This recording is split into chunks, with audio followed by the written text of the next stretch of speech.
Hi, I'm Kendall Brown, and my topic was on psychosocial burn management, both for adult and pediatric patients. The first thing I want to talk about is who provides necessary psychosocial care for these burn patients.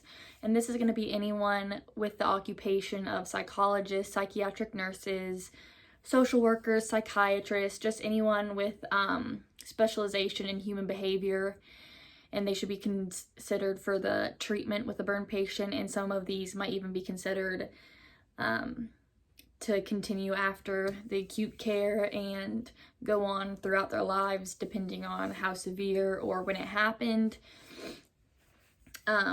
There's different phases to recovery for burn patients. The first one is going to be admission. For admission, there's going to be some expected feelings for the patient to have when they first enter.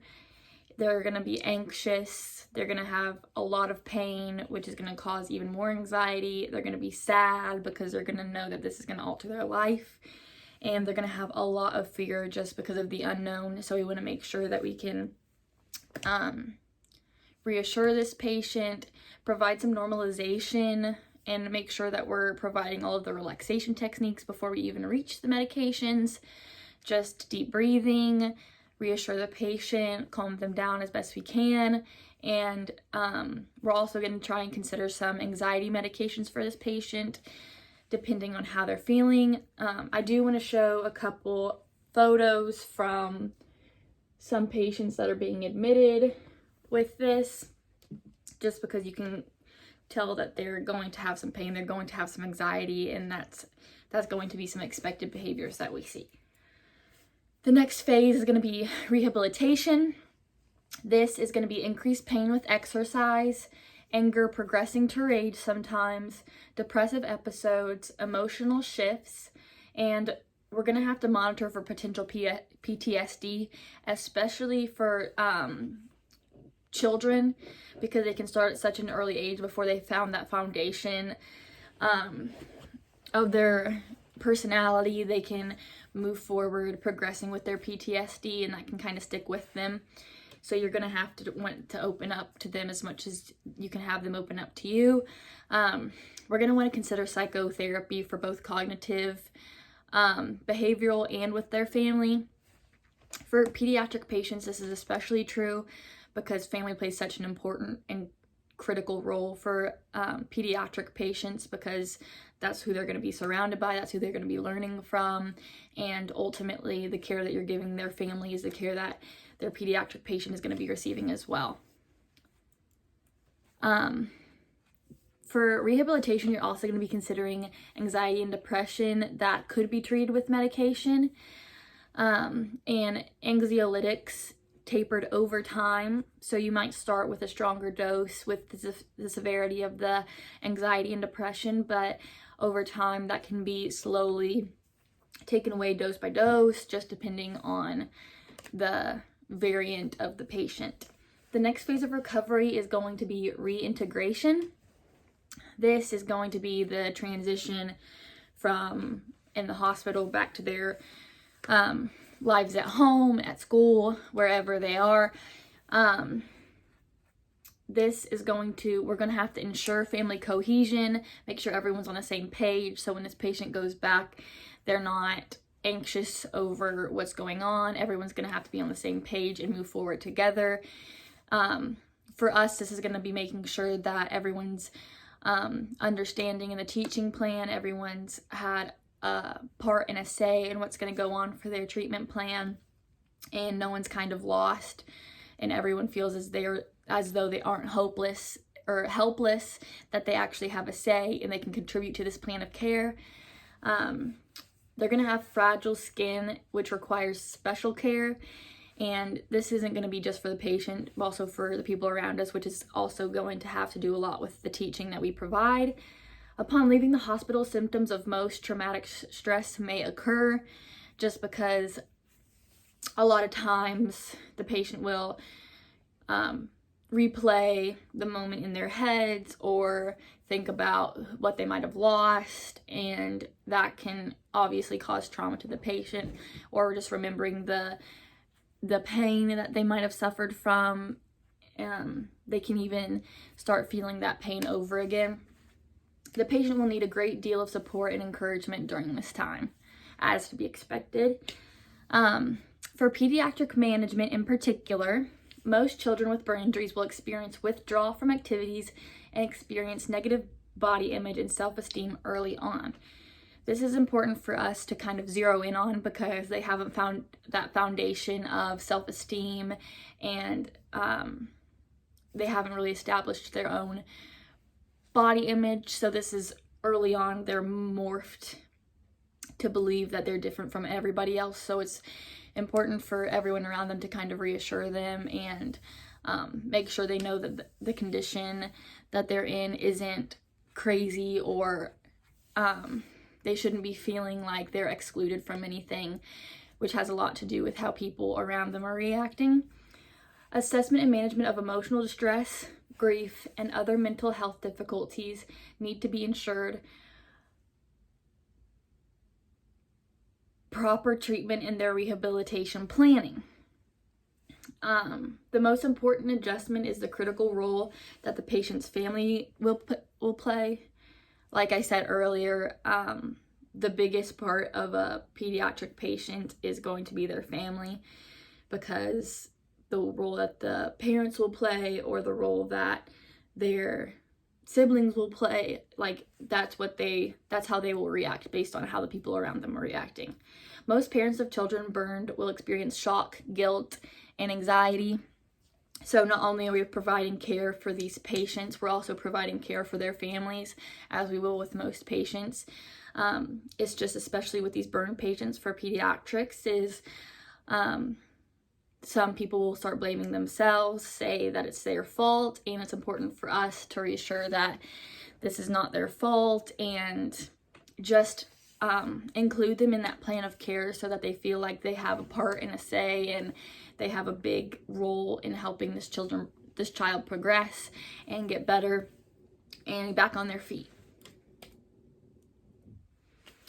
Emotional distress causes after injury are thinking about the event, changes in appearance, physical discomfort, limitations in physical ability, loss of independence, loss of property or pets, and challenges with intimacy.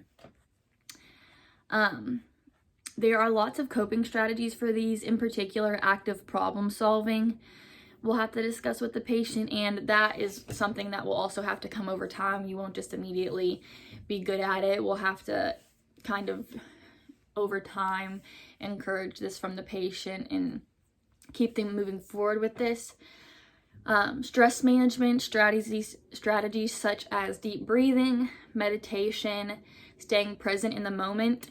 A lot of times burn patients will find themselves back to the situation they were in when they got burned and remember what they lost and the independence that they had, but we have to make sure that these patients are encouraged to stay present where they are and just help them to be thankful for where they're at right now, and they don't get lost in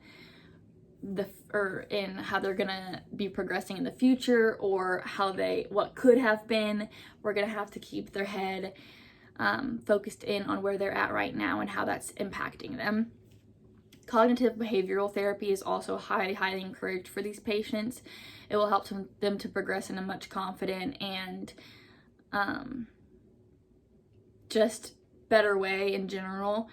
They'll be able to kind of lean on somebody else, and they'll help encourage that patient as well.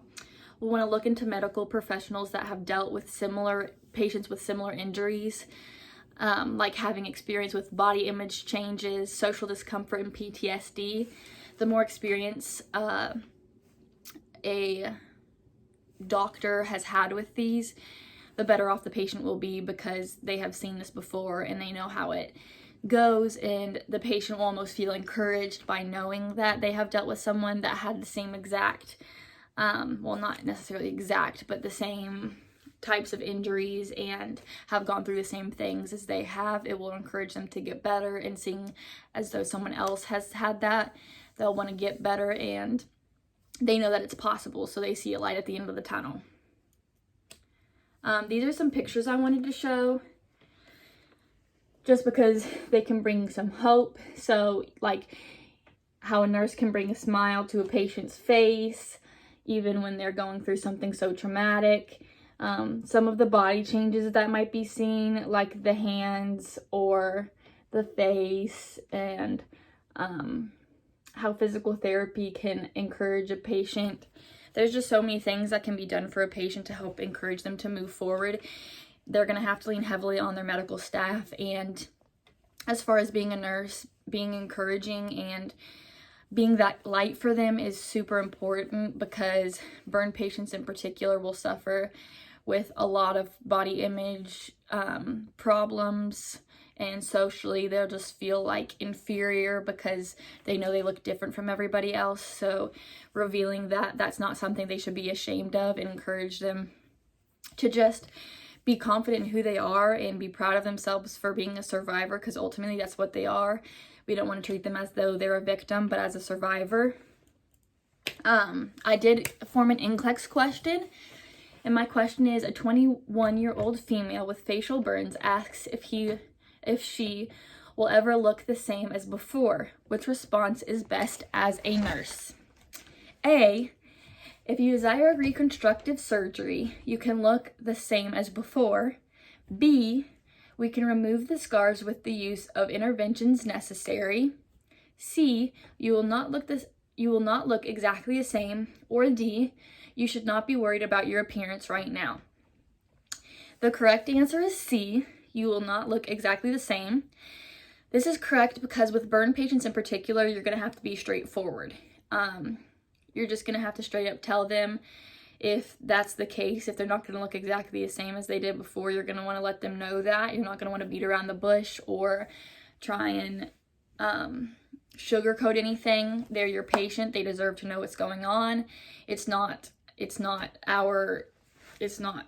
for us to be able to kind of go around that. We have to be straightforward with the patient, tell them what's going on.